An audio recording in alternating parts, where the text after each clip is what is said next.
Hello friends, welcome back to my channel Commerce Adda. Myself is CA Geetanjali Sharma.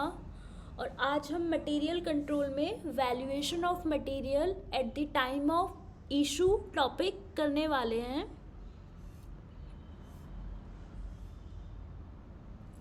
Pricing the issue of material. Pricing cost price पे हो सकती है और market price पे हो सकती है। जब स्टोर कीपर स्टोर से मटेरियल इशू करके जिस भी डिपार्टमेंट को रॉ मटेरियल की नीड है उसे इशू कर रहा होता है, तो वो या तो उसकी कॉस्ट प्राइस पे कर सकता है या फिर मार्केट प्राइस पे कर सकता है। अब मार्केट प्राइस तो डायरेक्टली क्वेश्चन में गिवन होगी कि उस पर्टिकुलर रॉ मटेरियल की क्या मार्केट प्राइस चल रही है। अगर इशू कॉस्ट प्राइस पे कर रहा है तो हमारे सामने ये क्वेश्चन होगा कि वो कॉस्ट प्राइस में कौन सी कॉस्ट ले। तो इस प्रॉब्लम को सॉल्व करने के लिए बहुत सारे मेथड्स हैं जो कि यूज़ किए जाते हैं, जैसे फीफो मेथड, जो रॉ मटेरियल पहले आया, जिस प्राइस पे रॉ मटेरियल पहले आया उसे पहले इशू कर दें। सेकंड है लास्ट इन फर्स्ट आउट, जो रॉ मटेरियल बाद में आया है उसको सबसे पहले इशू कर दें। थर्ड है base stock method. Fourth average price method. तो एवरेज प्राइस मेथड में दो मेथड है, simple average method and weighted average method. Fifth है हाईएस्ट इन फर्स्ट आउट, जिस भी रेट पे हाईएस्ट रेट जो है उसे सबसे पहले बाहर करो। और सिक्स स्टैंडर्ड प्राइस। अगर हम एग्ज़ाम की बात करें तो एग्ज़ाम पॉइंट ऑफ व्यू से फीफो, लीफो और ये एवरेज, सिंपल वेटेड और average weighted average method important हो जाते हैं। सबसे पहले हम समझते हैं first in first out method को। देखो, फर्स्ट इन फर्स्ट आउट मतलब जो फर्स्ट इन पहले आया उसको पहले इशू करना है। फॉर एग्ज़ाम्पल 2 जुलाई 2021 को 100 यूनिट्स रिसीव हुई at the rate 5 per unit and 15 जुलाई 2021 को 200 यूनिट्स और रिसीव हुई at the rate ₹6 per unit. 150 units issue करिए जुलाई 17 को। अब ये जो 150 यूनिट्स हैं ये कौन सी रेट की होगी? तो अगर हम फीफो मेथड यूज़ कर रहे हैं, फर्स्ट इन फर्स्ट आउट, तो इसका मतलब जो क्वांटिटी हमारे पास जो रेट पे पहले आई है सबसे पहले हमें उसे ख़त्म करना है। तो यहाँ पे देखो 2 जुलाई को 100 यूनिट आई, तो ये जो 150 यूनिट्स हम इशू कर रहे हैं, इस 150 में सबसे पहले तो हमारे पास 100 यूनिट्स हैं 5 रुपीज़ की, तो इस 150 में 100 यूनिट तो है 5 रुपये की, और बची हुई 50 रिमेनिंग 50 हो जाएगी 6 रुपीज़ की।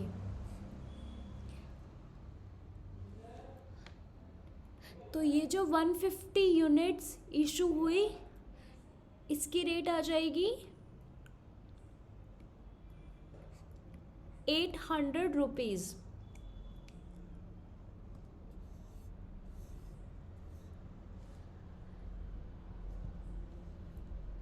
ये इसका solution 100 units at the rate 5, ये 500 की हो गई, और रिमेनिंग जो 50 है ये 200 में से आ जाएगी, तो 50 eight the rate ₹6 per unit 300।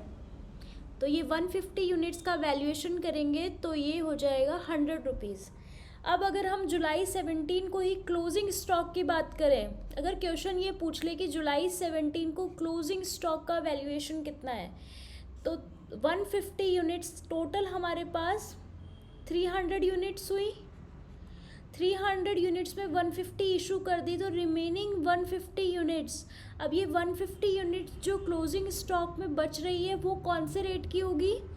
तो 6 रुपीज़ पर यूनिट।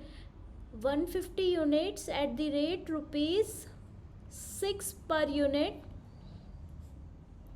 ये हो जाएगा क्लोजिंग स्टॉक।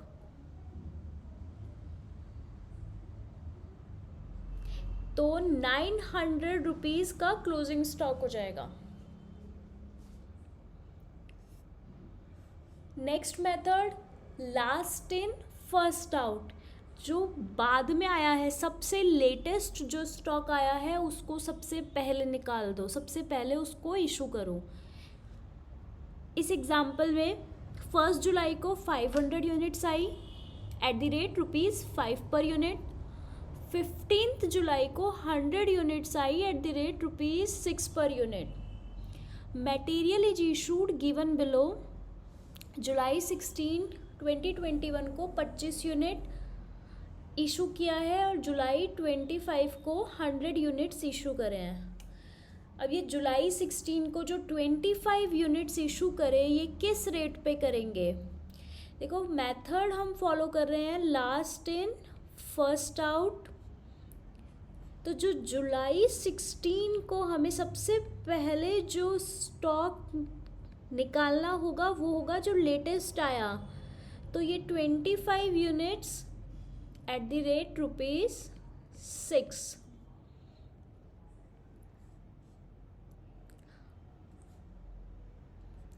इसके बाद जुलाई 25 को 100 यूनिट्स और इशू करें। अब ये 100 यूनिट्स का वैल्यूएशन कैसे करेंगे? और देखो 15 जुलाई को जो 100 यूनिट हमें रिसीव हुए थे उसमें से 25 यूनिट्स तो हम 16 जुलाई को ही इशू कर चुके। तो 100 में से 25 गए तो 75 यूनिट्स तो अभी हमारे पास है एट द रेट ₹6। और बाकी के जो 25 यूनिट्स और इशू करने हैं वो फिर हम लेंगे इससे पहले वाला जो स्टॉक है 500 यूनिट्स का, इसमें से। तो 25 यूनिट्स एट द रेट ₹5। तो 25 यूनिट्स एट द रेट ₹6 जुलाई 16 को इशू करी, ये हो गई 150 रुपीज़ की। और जुलाई 25 को जो 100 यूनिट्स इशू करनी है तो उसको पहले हम देखेंगे हमारे पास लेटेस्ट स्टॉक कितना है। तो लेटेस्ट स्टॉक देखो यहाँ पे अगर हम 16 जुलाई की बात करें तो इस दिन हमारे पास क्लोजिंग स्टॉक कितना है? 75 यूनिट्स तो है eight the rate ₹6 and 500 units हैं एट द रेट ₹5। तो अब जुलाई 25 को 100 यूनिट जो इशू करनी है उसमें सबसे पहले ये 75 करेंगे और उसके बाद रिमेनिंग जो 25 यूनिट्स है वो एट द रेट ₹5।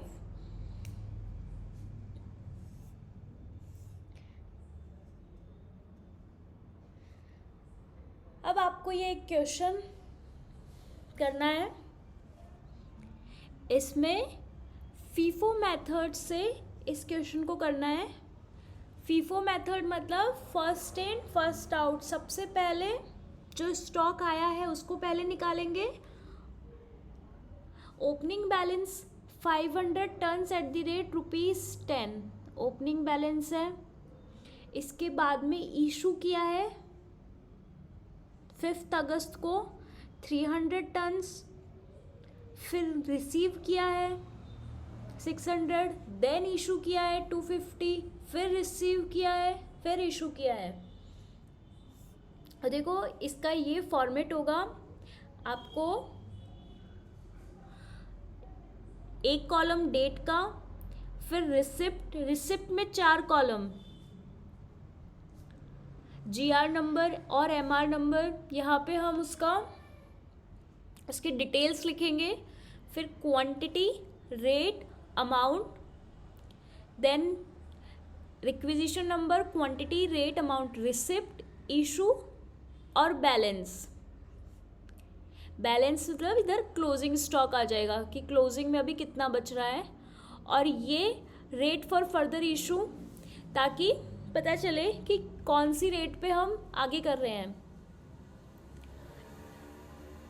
सबसे पहले क्वेश्चन में 500 units 500 tons at the rate ये ओपनिंग बैलेंस है। तो फर्स्ट स्टेप में हम नोट करेंगे ओपनिंग बैलेंस 500, रेट एट 10, ये 5000 आ गया।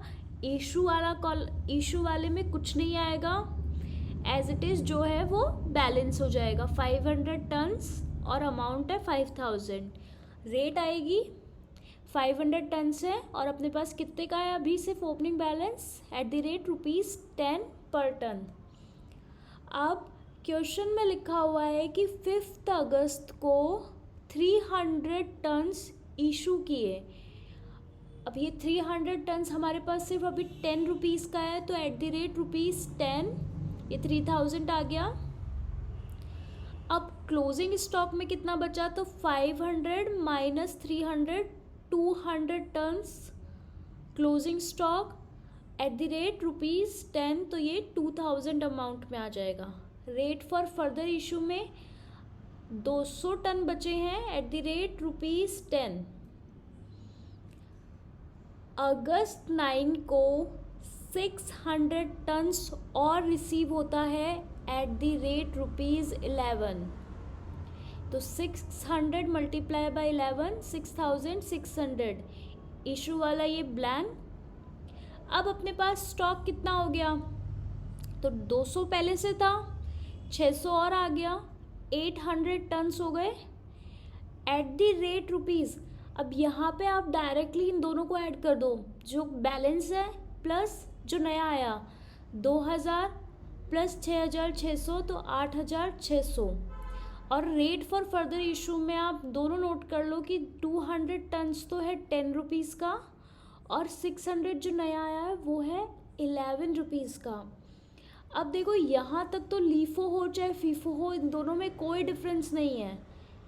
अब आपका कौन सा मेथड है उससे फ़र्क पड़ेगा। अब क्वेश्चन में फीफो मेथड है। क्वेश्चन में अब कहा है 14 अगस्त को 250 टन्स इशू किया। अब आपको ध्यान रखना है कि जो मेथड यूज़ कर रहे हैं उसके अकॉर्डिंग हमें रेट लगानी है। तो फीफो मेथड है तो पहले जो आया हुआ है उसको पहले निकाल दो। तो 200 टन्स पहले है 200 एट द रेट ₹10। बाकी का जो 50 है वो हो जाएगा एट द रेट ₹11। दोनों को मल्टीप्लाई करो तो 2000 प्लस 550 आ जाएगा 2550। अब आपका जो बैलेंस है पहले वाली डेट का 9 अगस्त का 8600, इसमें से जो इशू कर दिया उसको लेस कर देंगे। 8600 माइनस 2550 आ जाएगा 6050।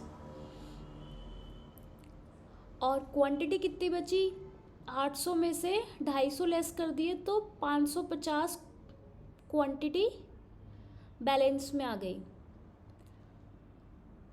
अब 600 में से 50 गए, 550 बची है अपने पास eight the rate ₹11।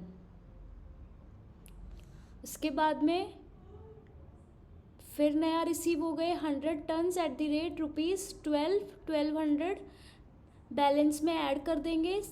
550 plus 100 650, 6050 plus 1200 7250।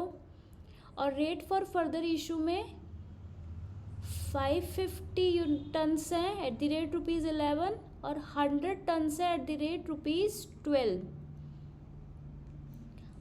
अब 27 अगस्त को 400 यूनिट्स इशू करनी है। तो ये कौन सी रेट की होगी, 11, क्योंकि पहले अपने पास स्टॉक में 550 टन्स ऑलरेडी पड़ा है। तो 400 इंटू 11 4400 और बाकी रिमेनिंग बैलेंस बचेगा 150 eight the rate ₹11 and 100 at the rate ₹12। तो ये है आपका valuation at the time of issue में फीफो मेथड का क्वेश्चन।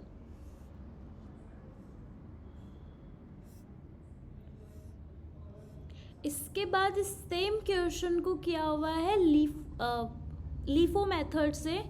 तो आपको इस क्वेश्चन को लीफो मेथड से भी करना है।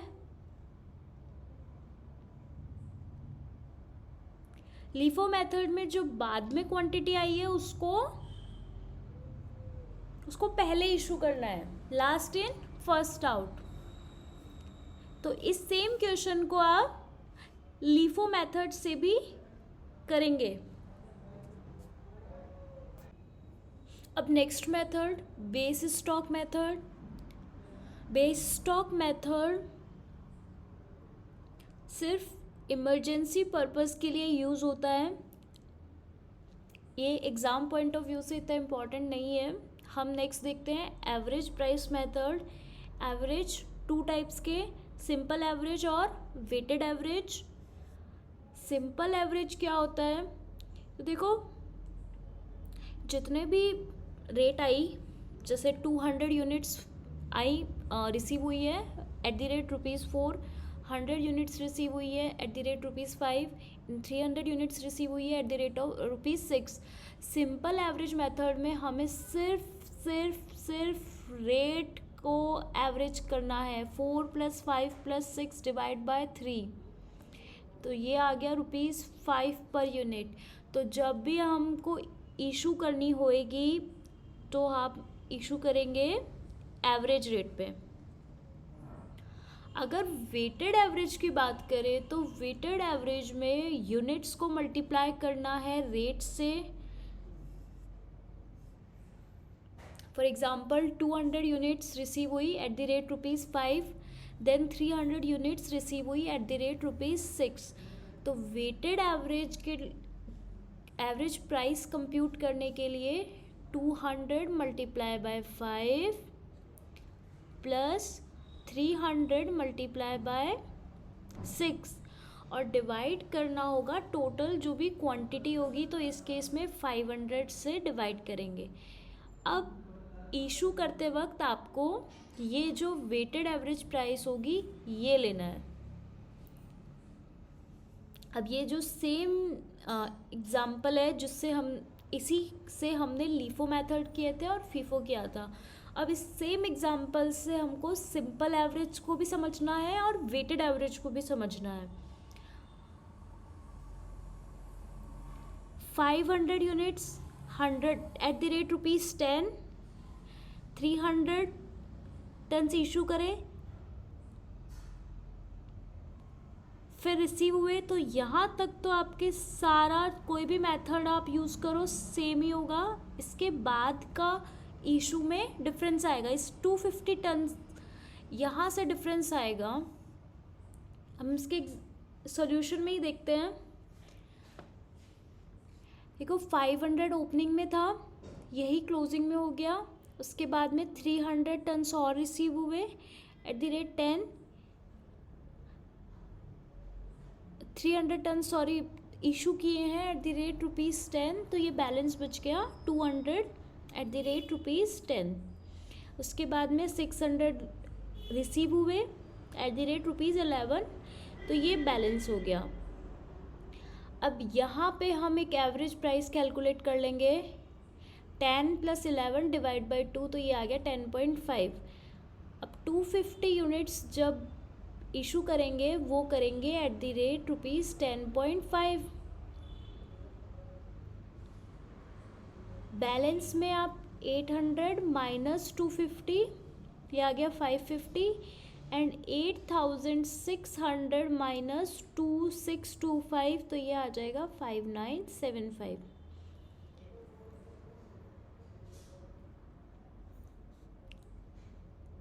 इसके बाद अब नेक्स्ट 100 यूनिट्स रिसीव हुई है एट द रेट ₹10, तो ये 1200।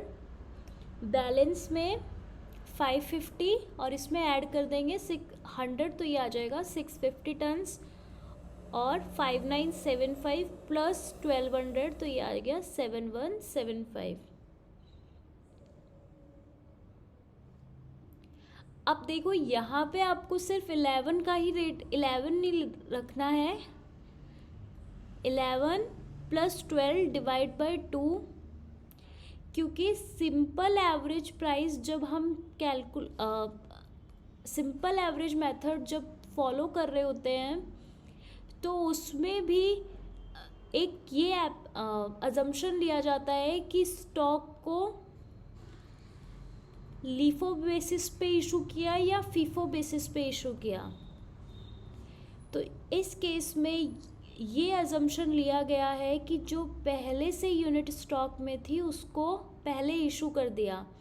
तो जो 250 यूनिट्स इशू करी वो ये अजम्पशन है कि सबसे पहले जो हमारे पास ऑलरेडी स्टॉक में थी उसको निकाल दिया होगा।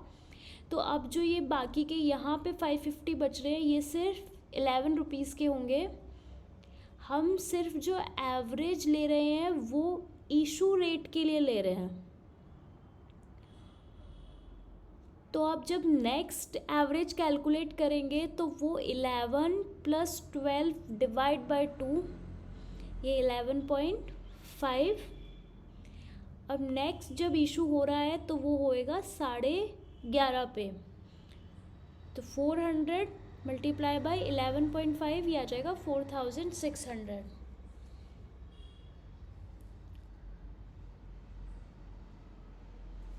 ये है simple average method.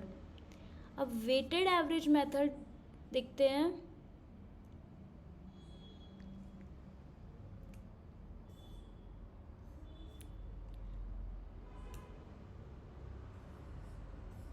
Weighted average method में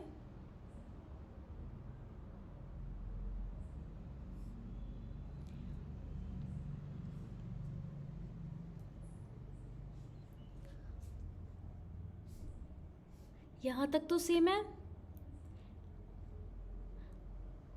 उसके बाद यहाँ पे वेटेड एवरेज रेट निकाली है तो 8600 अमाउंट को डिवाइड कर दिया 800 से, तो रेट आ गई 10.75। वेटेड एवरेज में आपको ये ध्यान रखना है कि जो प्राइस है उसको मल्टीप्लाई क्वांटिटी से करना है, और सिंपल एवरेज में सिर्फ प्राइस का एवरेज लेना है। सिंपल एवरेज में सिर्फ प्राइस को ध्यान में रखना है और वेटेड एवरेज में प्राइस के साथ साथ क्वांटिटी को भी ध्यान में रखना है। तो वेटेड एवरेज में तो आप डायरेक्ट यही कर सकते हो कि बैलेंस जो क्लोजिंग बैलेंस है उसमें अमाउंट डिवाइडेड बाय क्वांटिटी, तो ये आ जाएगी रेट। यहाँ पे 10.75 रेट आई, तो जब 250 यूनिट्स इशू करेंगे तो उसके लिए रेट हो जाएगी 10.75। 250 मल्टीप्लाई बाय 10.75 ये आ जाएगा 2687.5। बैलेंस कैलकुलेट करने के लिए 800 इसमें से जितना इशू कर दी उसको लेस कर दो, तो ये आ जाएगी 550। 8600 में से जितना इशू कर दिया अमाउंट उसको लेस कर देंगे, ये आ गया 5912.5। अब आपको रेट फॉर फर्दर इशू निकालना है तो अमाउंट बैलेंस का जो अमाउंट कॉलम है उसको डिवाइड कर दो बैलेंस के क्वांटिटी से, तो ये आ गया वापस 10.75। अब नई क्वांटिटी जो रिसीव हुई वो है 100 टन्स एट द रेट ₹12, तो ये आ गया 1200। अब 5912.5 प्लस 1200, तो ये 7112.5 और क्वांटिटी हो जाएगा 550 प्लस 100, तो ये 650। अब रेट कैलकुलेट करने के लिए आपको बैलेंस की अमाउंट को डिवाइड कर देना है बैलेंस की क्वांटिटी से। जितना अपने पास स्टॉक बचा है उसी से डिवाइड करेंगे, तो ये आ जाएगी 10.94। अब जो फर्दर इशू होगा 400 यूनिट्स वो होगी 10.94, तो ये आ गया 4376 अमाउंट में, और बैलेंस आ जाएगा 650 माइनस 400 250, और 7112.5 माइनस 4376, तो ये 2736। देखो आपको ये चारों मेथड मैं एक बार फिर से रिवाइज करवा देती हूँ। LIFO, FIFO, simple average, weighted average.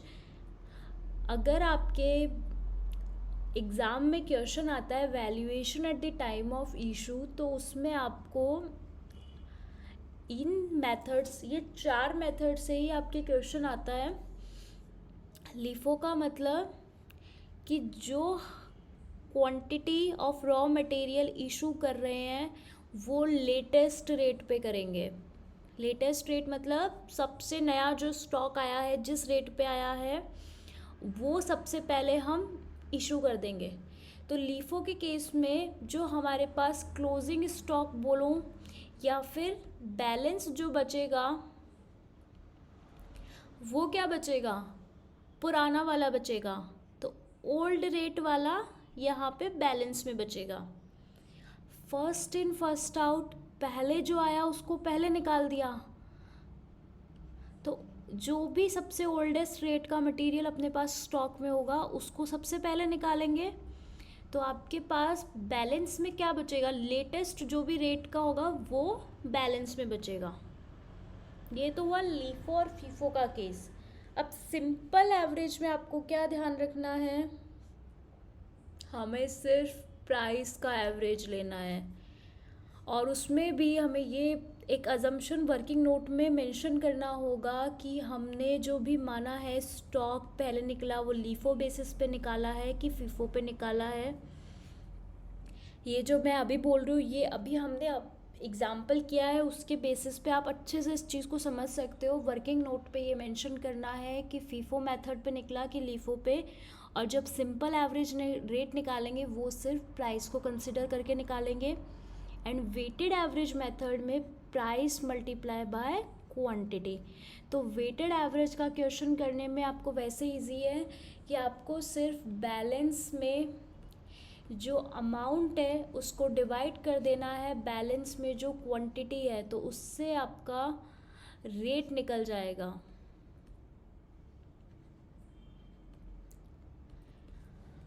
तो ये आपका valuation at the time of issue. एक एग्जाम्पल से ही हमने ये चारों मेथड किए हैं। तो आप इसके क्वेश्चंस की और प्रैक्टिस करना ताकि आपके 20 मार्क्स एकदम सिक्योर हो जाए कि आपके 20 मार्क्स तो मटेरियल चैप्टर के कहीं नहीं जा रहे हैं। मटेरियल चैप्टर में बहुत इजी है मटेरियल चैप्टर। अगर आप मटेरियल चैप्टर का प्रैक्टिकल प्रिपेयर कर रहे हो तो आपको सबसे पहले माइंड में तीन टॉपिक ऐसे पता होना चाहिए कि किससे क्वेश्चन आ रहा है। या तो valuation at the time of receipt, इससे जनरली क्वेश्चन कम आते हैं। तो अगर हम इन तीनों की बात करें तो इन तीनों में सबसे कम इम्पॉर्टेंट ये हो जाता है। और वैसे भी ये तो बहुत बेसिक कंसेप्ट है मटेरियल का। उसके बाद में हमने जो इन मटेरियल कंट्रोल टेक्निक्स पढ़ी है वो इम्पॉर्टेंट हो जाती है। मटेरियल कंट्रोल टेक्निक्स में हमने क्या क्या पढ़ा है, तो इकोनॉमिक ऑर्डर क्वांटिटी पढ़ा है, इसका क्वेश्चन बहुत इम्पॉर्टेंट है। इसके अलावा हमने डिटर्मिनेशन ऑफ लेवल्स पढ़े हैं। डिटर्मिनेशन ऑफ लेवल्स में reorder level, maximum stock level, minimum stock level, average stock level, danger level. इसके बाद हमने पढ़ा ABC, inventory turnover ratio, input output ratio.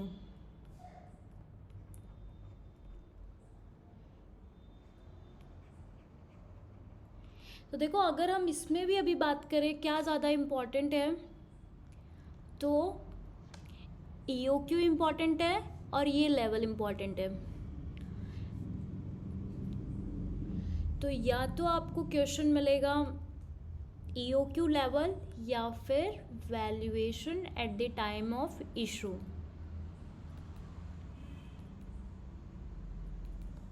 मैं आपसे ये नहीं कह रही हूँ कि सिर्फ आपको यही 2 चीज़ें पढ़नी है। आपको सिर्फ इन क्वेश्चंस की प्रैक्टिस ज़्यादा करनी है। Valuation at the time of issue में LIFO, FIFO, simple average and weighted average.